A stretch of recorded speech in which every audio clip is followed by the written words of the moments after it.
정용실의 뉴스 브런치.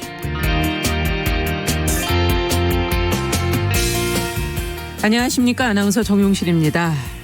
너답지 않게 왜 이래? 나다운 게 뭔데? 이런 틀에 박힌 드라마 대사 많이 들어보셨죠? 무엇답다 하는 그 말은 상대를 일방적인 어떤 기대 또 고정관념 속에 가두어 놓게 됩니다. 몇 년 사이 우리 사회의 어떤 질문거리로 떠오른 피해자답다라는 말도 그렇지 않은가 싶은데요. 성폭력이나 큰 사고 피해자가 웃거나 취미 생활을 하고 외모를 꾸미고 다니면 많은 사람들은 이들이 피해자가 아니었던 거냐며 의심 어린 눈으로 바라봐 왔는데요. 자, 왜 피해자는 일상으로 돌아가면 안 되고 또 이들의 남은 삶은 계속 불행해야만 하는 건지 되묻는 사람들이 이제는 많아지고 있습니다. 세월호 참사 유가족으로 구성이 된 극단 노란 리본, 매년 봄이 되면은 연극 무대에 오릅니다. 이 대학로 소극장들이 연대해서 진행하는 6주기 공연이 오늘 이 온라인 생중계를 시작으로 분산 개최가 되는데요. 올해는 여기에 참여를 한다고 합니다. 자, 이 답지 않은 무대, 객석에 전하는 메시지는 과연 무엇일까요? 하나는 우리가 기억해야 할 사건이 있다는 것. 그리고 이들도 우리와 같이 행복할 권리를 가진 사람이라는 명백한 사실이 아닐까 싶네요. 자, 4월 7일 화요일 정용실의 뉴스 브런치 시작하겠습니다. 네, 뉴스 브런치 화요일에는 늘 주요 뉴스와 논평 뉴스픽에서 전혜연 송문희 두 평론가가 전해드릴 거고요. 그리고 시인의 눈으로 뉴스를 보는 시시한가 코너에서는 한 대학교에서 입학식도 지금 제대로 못한 새내기 후배들이 많겠죠. 이들을 위해서 선배들이 학교의 곳곳을 영상에 담아서 소개를 하고 있다고 합니다. 이 소식과 함께 새 학기 또 교정에 얽힌 추억담을 한번 좀 나눠보도록 하겠습니다. 그리고 코로나19가 우리 환경에 미치고 있는 긍정적 영향 또 악영향은 과연 무엇인지 환경시대에서 자세히 들여다봅니다. 자, 오늘도 1시간 함께해 주시기 바랍니다.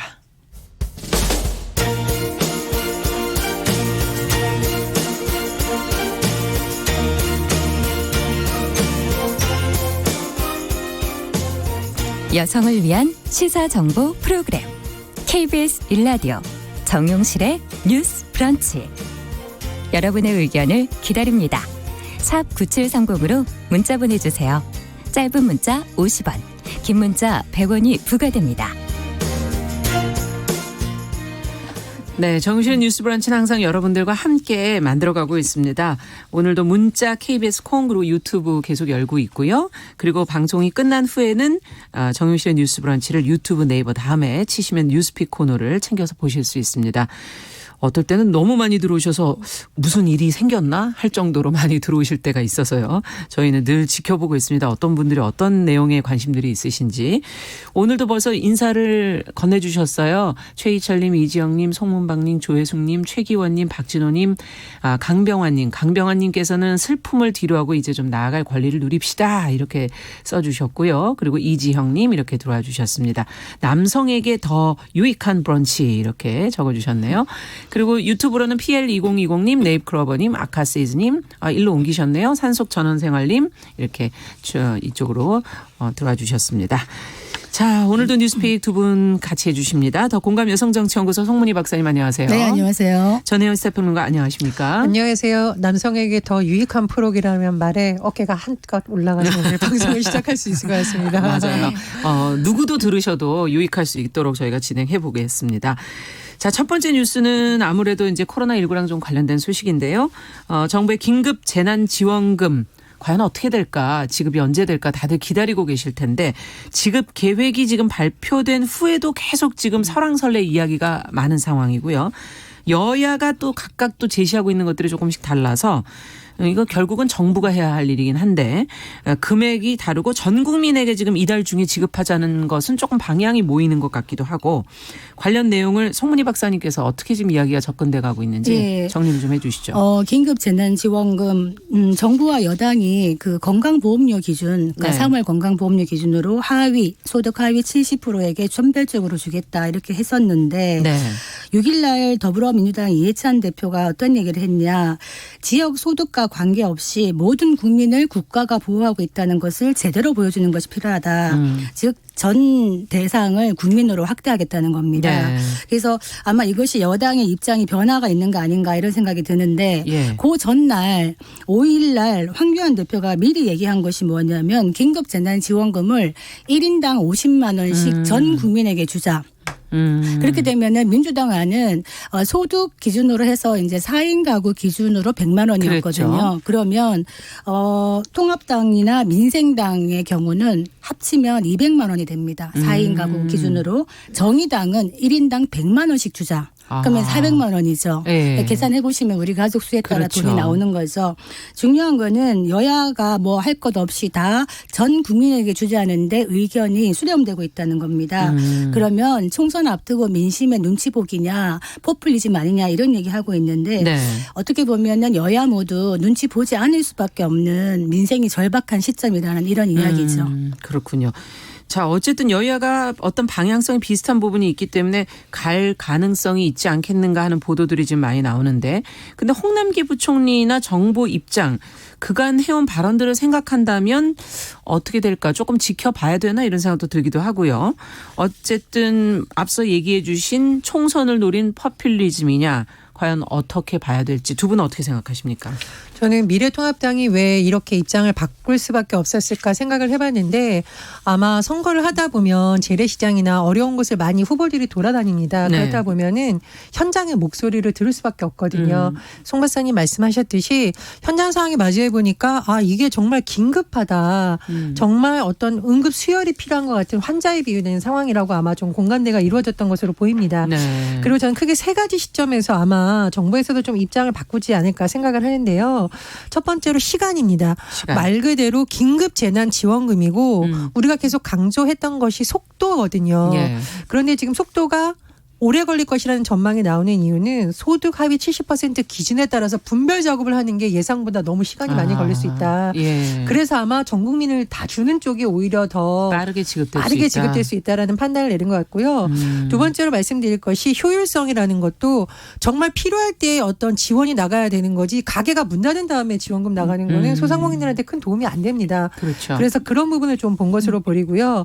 세 번째로는 아마 지금 소위 하위 70% 기준을 잡으면서 건강보험료를 기준으로 하는데 지금 어려운 시점을 기준으로 잡은 것이 아니라 건강보험료를 지금 소득 1년, 2년 전 기준으로 부과가 되는 것을 하다 보니 지금 현재 맞추지 그렇죠. 못하게 되는 게 있군요. 지금 너무 어려운 사람들의 불만이 뭐 몇천 원, 몇만 원 때문에 그러면은 여기 기준에서 탈락하냐 들어가냐 하다 보니까 이게 자칫하면 의도치 않은 사회 갈등 요소가 될 수 있다라고 정치관이 판단한 것 같습니다.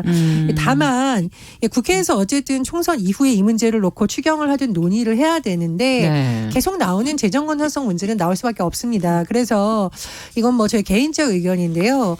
SOC 중에서 너무 긴급하지 않은 SOC 예산을 조금 조정을 한다든가 여야에서 그럼 어떤 부분을 줄일지에 대한 좀 합의가 이루어져야 이 부분 역시 좀 빠르게 진행이 될 것으로 보입니다. 네. 그러니까 일단 주는데, 그러니까 사실 뭐 국가의 존재 이유가 국민이 어려울 때 도와주는 역할 아니겠습니까? 이번에 저 생각으로는 일단 신속성이 중요하기 때문에 일단 다 주고 나서 뭐 연말 정산이나 이럴 때 충분히 어떤 세금으로 다시 환수할 수 있는 부분이 있거든요. 예. 이를테면은 뭐 우리가 삼성 회장에게 돈을 줄 필요는 없는 겁니다. 예. 충분히 배가 부른 사람에게는 더 줄 필요는 없는 건데 지금 당장 생계가 막막한 분들이 제대로 밥을 먹을 수 있는 이런 걸 해야 되는 것이거든요.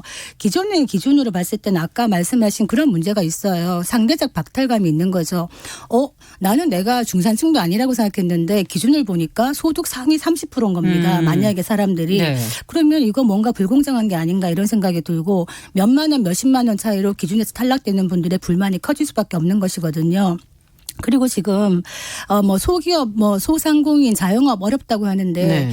중산층 이상도 많이 힘들다고 합니다. 실제로 아주 극소수의 돈 많은 사람들 빼고는 이번 코로나 사태로 많이 힘들기 때문에 세금을 다들 내는 만큼 그만큼 국가의 혜택도 받아가야 되는 게 아닌가 이런 얘기를 하고 있죠. 네. 자, 그렇다면 앞으로 어떻게 될지는 저희가 조금 더 지켜보면서 계속 안내를 해드리도록 하겠습니다. 두 번째 뉴스는 디지털 성범죄 관련 소식도 좀 저희가 짚어봐야 될 것 같거든요. 어떻게 되는지 성착취물을 지금 내려받지는 않았고 보기만 한 그런 관전자라고 표현할 수 있는데 이분들이 처벌을 받은 판례가 있다는 보도가 최근에 나왔어요. 어떤 내용인지 좀 송 박사님께서 정리해 주시면 저희도 한번 생각을 해보죠. 네, 이걸 보니까 이번에 엠번방 사건 같은 경우에 텔레그램 엠번 그 박사가 하는 그 방에서 그 성착취 동영상을 다운받지 않고 그냥 시청만 하는 게 과연 범죄가 되느냐 이런 이제 이야기가 있는 그렇죠. 겁니다. 거기에 대해서 관련된 판례를 찾아봤더니 미성년자 성착취물을 시청만 하는 소위 네. 관전자라고 하죠. 이 사람들에게 대해서도 처벌이 가능한 판례가 있었다는 겁니다. 2016년에요. 네. 그러니까 어떤 사람은 미성년자에게 이제 돈을 주고 그 미성년자의 어떤 그런 사진들이나 동영상을 받았어요. 그걸 카카오톡을 통해서 받았는데 1심과 2심에서는 어떻게 얘기를 했느냐. 이런 행위가 아동 음란물 소지에 해당되느냐. 그러니까 소지에 해당되느냐라고 했는데 아니다라고 했었다가 마지막 그 이제 2심 재판부에서는 유죄를 선고한 이유가 뭐냐면 우리가 카카오톡 사용하잖아요. 카카오톡에 어떤 사진이나 영상이 왔을 때 그걸 다운받지 않아도요. 그걸 계속 들어가 볼 수 있죠. 본인은. 그렇죠. 그리고 그거를 카카오톡 안에서 다른 사람에게 전송할 수 있어요. 그렇죠. 네. 다운받지 않아도. 네. 그래서 이거를 소지로 보느냐 아니냐에 대해서 재판부가 어떻게 얘기하느냐. 카카오톡 채팅방에서 계속 파일들을 볼 수 있고 얼마든지 다른 사람에게 공유 유포할 수 있기 때문에 이것도 음란물 소지자라고 보는 겁니다. 예. 그래서 처벌한 것이 있어서 이번에 엠번방 같은 경우에도 단순히 들어가서 잠깐 본 사람 처벌할 그렇죠. 수 있는 게 아니냐라는 의견이 나오고 있는 겁니다. 네. 판례가 있다면은 또 다 가능하다라는 말씀이신 것 같은데 지금 M번방, 박사방 이런 공범들에 대한 재판 구속 소식은 지금 속속 보도가 지금 계속 나오고 있는데 이 채팅방에 지금 말씀해 주신 것처럼 입장에서 이 동영상을 시청한 사람들에 대한 수사는 지금 어떻게 되어 가고 있는지 그동안 또 뭐 이들에 대한 처벌 근거가 좀 미약한 거 아니냐 이런 이야기들이 있었는데 이런 이제 판례가 나왔으니까 조금 좋은 근거나 참고 사항이 되지 않을까 하는 생각도 들거든요. 두 분은 어떻게 보십니까? 저는 이 재판부가 최근의 상황을 잘 고려했다고 생각을 하는데요. 예. 왜냐하면 이 재판부에서 이런 판결을 내리면서 음란물 소지죄를 적용하면서 가장 1차적으로 보호해야 되는 것에 대해서 그 음란물에 등장할 수밖에 없었던 아동에 대한 성적 보호라고 한 점이 굉장히 의미가 있다고 봅니다. 그러니까 관람자들 입장에서는 뭐가 피해인지를 전혀 인지하지 못하지만 디지털 성범죄의 피해자 입장에서는 내가 원치 않게 어떻게 작성된 그런 성착취물이 한 명이 보는 거랑 1,000명이 보는 거랑의 피해는 어마어마하게 그렇죠. 달라지는 거거든요. 네. 그렇기 때문에 가해자의 입장이 아니라 피해자 입장에서 이런 판결을 내린 것은 좀 의미가 있다라고 보고요. 네. 두 번째로 지금 대법원 양형 기준 박사님도 저도 여러 번 얘기를 했는데 오늘 또 뭐 논의가 있고 조만간 결론이 날 수도 있다라고 합니다. 그런데 이 아동 성범죄 같은 경우에는 어쨌든 양형 기준을 더 무겁게 강화해야 된다는 목소리가 계속 나오고 있습니다. 네. 예를 들면 양형 기준에서 합의를 얘기하는데 과연 아동들이 자의로 합의를 하느냐 가해자와 그렇지 않은 경우가 많다라는 거죠. 부모님이나 누가 대리인이 나서서 하다 보면 잘못 판단해서 이게 빨리 어떻게 사건을 마무리하는 게 피해자에게 좋지 않을까라는 판단을 해서 아동이나 피해자를 설득을 해서 합의가 되는 경우가 있는데요. 그렇죠. 이것이 자칫하면 피해자들에게 더 큰 상처를 남기는 경우도 있습니다. 그래서 합의라는 요소를 과연 감경의 기준으로 봐야 되느냐에 대해서 굉장히 신중해야 된다라는 목소리도 나오고 있고 네.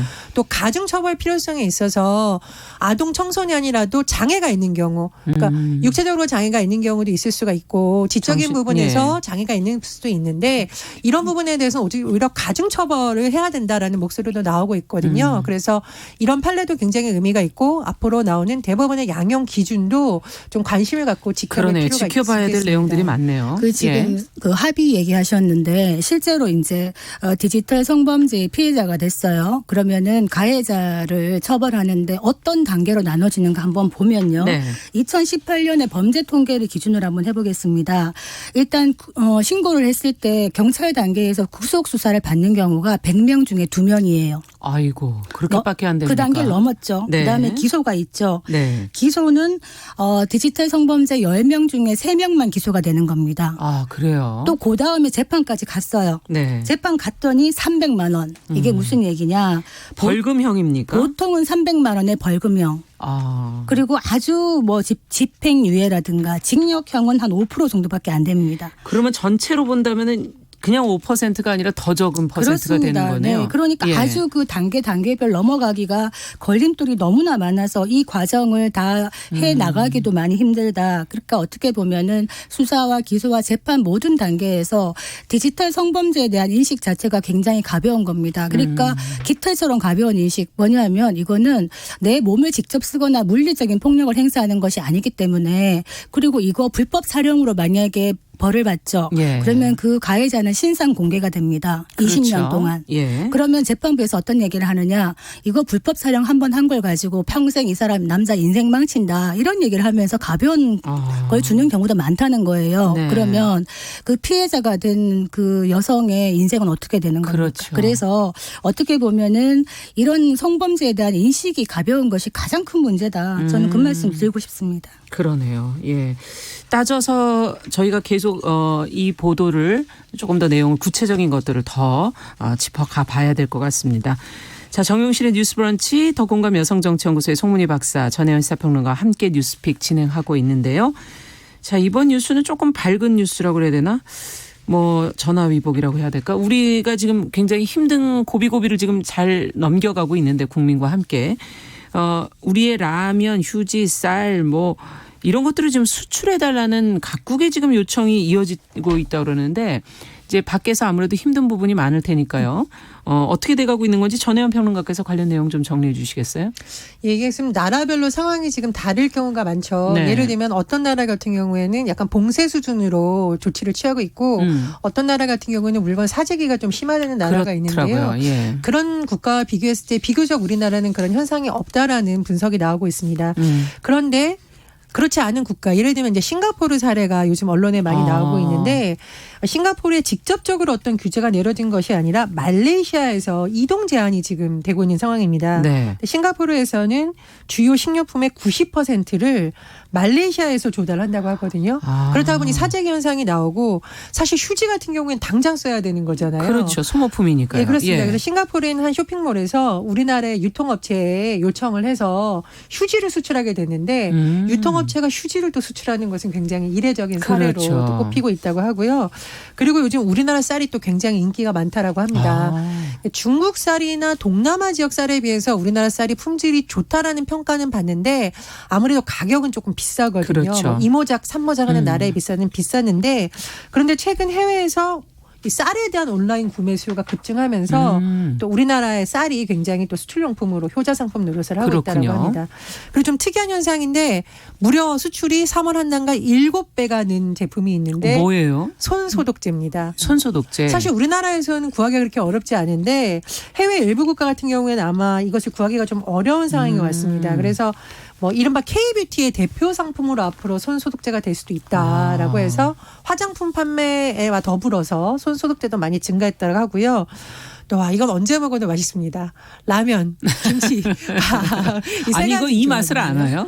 예. 산정 세트. 그렇습니다. 이제 요즘 뭐 미국에 있는 마트에서 엄청 인기가 많다라고 하는데 물론 맛있어서 뭐 인기가 많기도 하는데 이 세 가지 식품의 특성이 저장성, 그러니까 즉석밥 같은 경우에는 맞아요. 유통기한이 좀 길잖아요. 네. 그래서 집 밖으로 못 나오다 보니 이런 식품들이 또 요즘 수출을 늘리는데 또 효자 역할을 하고 있다고 합니다. 네. 근데 이게 이제 저는 개인적으로 이게 좋은 소식인지 잘 모르겠어요. 그러니까요. 이쯤에는 쌀 농가들 많이 힘들었는데 또 이번에 숨통을 좀 수술을 할 수 있는 이런 부분은 있는데 이게 계속된다 그러면 어떨까 한번 생각을 해봤거든요. 우리가 뭐 쌀 그다음에 에너지, 물 다 부족하다 그러는데 사실은 식량 안보라는 얘기를 하잖아요. 우리 것도 확보를 또 해야 되는 문제도 그러니까 있죠. 우리 한국 같은 경우에 농산물에 대한 대외 수입 의존도가 높습니다. 굉장히 높아요. 그래서 어떤 미래학자들이 얘기를 하거든요. 식량 대란이 미래에 곧 온다. 그랬을 때 자급자족하지 못하는 나라의 타격이 클 것이다. 대한민국도 거기 들어가 있습니다. 그래서 제가 젊은이들한테 다 직장에만 가려고 하지 말고 농사를 지어라 이런 얘기 가끔 하는 이유가 이 식량 문제가 심각해질 수 있는 시기가 오는데 맞아요. 지금 코로나로 인해 가지고 지금 국제 식량 가격 자체가 술렁이고 있어요. 쌀 가격도 3개월 연속 올라가고 있거든요.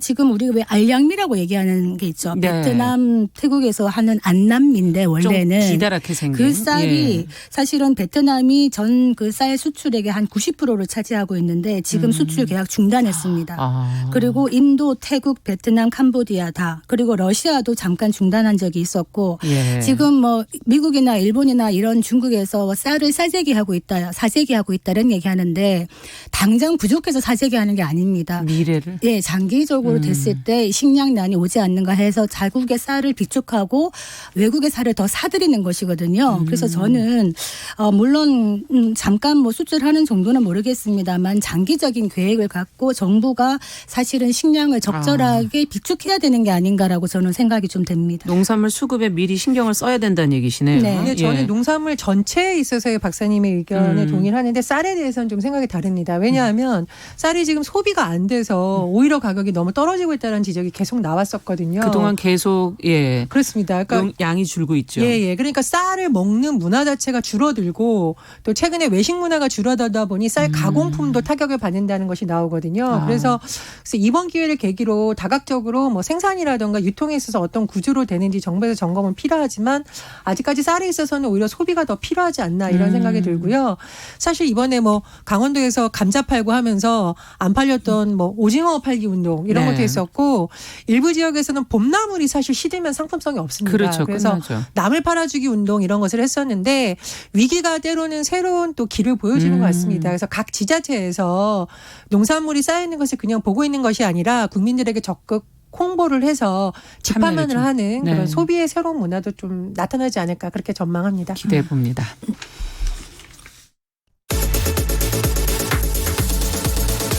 사이로 총선을 바라보는 오늘의 시선.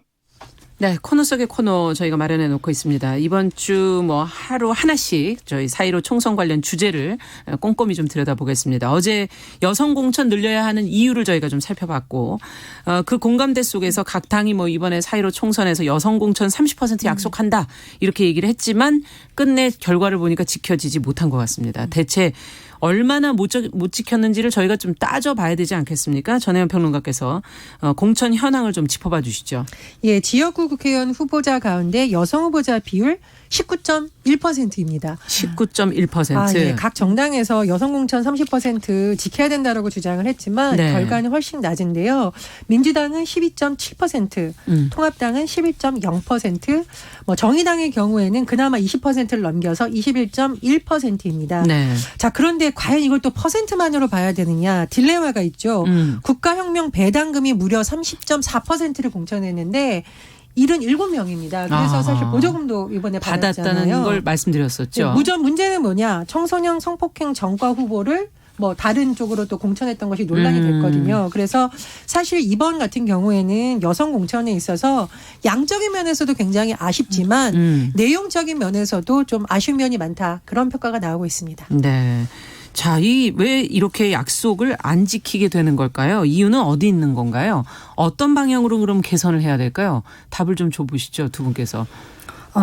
선거 때 되면은 제가 늘 자주 듣는 말이 여성 인재를 추천을 해야 되는데 네. 사람이 없다 이런 얘기 많이 하세요. 예. 그러니까 그러면 여성 인재들이 그렇게 없다는 얘기인가? 둘러보면은 참 많은데 안 보이는 거죠. 예. 그리고 이들을 발탁해서 여성 인재들이 진출할 수 있는 그런 공간을 만들겠다는 의지가 없는 거예요. 기본적으로. 예. 그러니까 제가 볼 때는 선거 때마다 여성이나 청년 뭐 이런 부분들은 약간 장식처럼 얘기를 해요. 항상. 구호처럼 얘기를 하는데 막상 이번에도 보면 여야 할 것 없이 여성 공천 30% 하겠다고 해놓고 실체를 보면 뭐 한 10% 선 아닙니까? 그렇죠. 굉장히 민망한 수준이죠. 그래서 여성 공천의 그 보조금은 엉뚱한 당이 받아가는 이런 사태가 오는 것인데 여성들이 일단 공천 받기 너무 어려워요.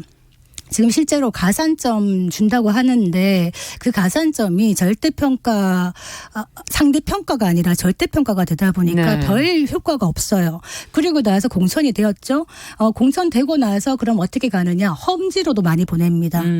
어차피 여성은 경쟁력이 떨어져라고 생각을 합니다. 네. 그러면 경쟁력 떨어지는 여성을 나가서 하는 것보다는 어차피 안 될 곳에 보낸다. 이런 것들이 있다는 거죠. 이번 같은 경우에도 보면 그나마 참 귀한 여성 장관들이 계시죠. 각각 분야에. 네. 이 여성 장관들이 다 불출마 선언하지 않았습니까? 왜냐? 문재인 정부의 살림을 해야 되기 때문에. 그러면 여성 장관들이 불출마한 지역에는 여성 후보가 추천되어야 되지 않을까요? 예. 그런데 기존의 실세 남자 정치인들이 갑니다. 이런 식으로 어떻게 보면은 기본적으로 공직선거법 47조에 지역구의 30%를 여성으로 하라는 게 그냥 권고사항이잖아요. 강제성이 없습니다. 네. 그러니까 어떻게 강제할 수가 없는 거예요. 그래서 이거를 바꾸지 않는 이상에는 이런 현상이 역전되기 힘들 것이다. 이거 뭐 20회 국회에도 아마 문턱을 넘기 힘들 것 같습니다. 이 법안 네. 자체가요. 예. 그러니까 희망적으로 사실 안 보시네요. 예. 근본적으로는 개헌 얘기가 나올 때마다 헌법에 이거를 명시해야 되는 거 아니냐는 논란이 나오고 있습니다. 그리고 실제로 프랑스도 개헌 과정에서 이런 논의들을 많이 해서 담아냈다고 했거든요. 그래서 네. 프랑스가 여성 의원들이 의회에 진출하는데 아주 큰 영향을 많이 미치는 각종 법이 개정될 수 있었던 거죠. 그래서 사실 우리가 늘 개헌 얘기 나오는데 권력구조 개편만 얘기를 하지 여성의 정치 진출이라던가 성평등 문제는 뭐 법에 논의처럼. 들어간 적은 없죠. 그렇습니다. 네. 그래서 개헌 과정에서부터 사실은 이런 논의가 되어야 되고요. 두 번째로는 지금 남녀 동수공천제에 관한 법안이 발의가 된 적이 있었는데 통과가 되지 못하고 있습니다. 아. 그래서 크게 봤을 때는 개헌이라는 큰 틀이 한번 바뀌어야 된다라는 또 부분도 한번 지켜봐야 될 것 같고요. 네. 두 번째로는 이런 법안이 통과되기 위해서 각 정당도 힘을 모으지 않으면 사실 공연불에 그칠 수가 그렇죠. 있거든요. 그래서 그런 부분에 대한 제도적 논의도 좀 많이 돼야 될 것으로 보입니다. 근본적으로 사회적 합의가 먼저 되어야 되는 거죠. 그러니까 여성의 그 공천을 의무화하는 것, 그게 네. 30%가 됐든 절반이 됐든 이런 부분은 사실 헌법 개정이 필요한 부분이에요. 그래서 그 전에 충분히 공론화를 해야 되는 부분이라서 뭐 프랑스나 유럽 같은 경우에는 법제화가 되어 있기 때문에 여성들의 진출이 많아지는 것이잖아요. 예. 그러면서 어떤 의회의 다양성이 높아지는 것이고 여성의 권리도 신장이 되는 것인데 한국은 아직 그런 상황이 아니다. 20대 국회 때 지역구 30% 여성 공천을 의무화하자. 그리고 이를 어기면은 보조금 20% 삭감하자. 이런 예. 법안이 나와 있어요. 예. 근데 아직 넘어가지도 통과가 않아요. 안 된 심사도 건가요? 안 됐을 심사도 겁니다. 안 되고. 그래서 21대 국회 때는 이런 인식을 가진 국회의원들이 뭐 남성 여성 할 것 없이 이런 역할을 좀 해주면 좋겠다. 기대해 봅니다. 네. 자, 오늘 뉴스픽 여기까지 듣겠습니다. 전혜연 평론가 또 더공감 여성정치연구소의 송문희 박사 두 분 수고하셨습니다. 내일 뵙겠습니다. 감사합니다.